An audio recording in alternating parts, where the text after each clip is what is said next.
ఇది ఏమిటని చిన్నగా అక్కడ ఒక ప్రచారం అమల్లోకి వచ్చింది. ఏంటంటే 11వ నంబర్ బెడ్ మీద దయ్యం ఉంది.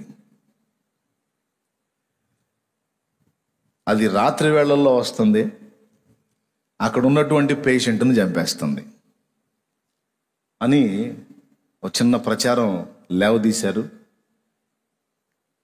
ఆ హాస్పిటల్ అంతా కూడా నర్సులు వీళ్ళు వాళ్ళు ఉంటారు కదా, ఆ వర్కర్స్ అంతా కూడా అందరిలో కూడా ఇదే నలుగుతుంది.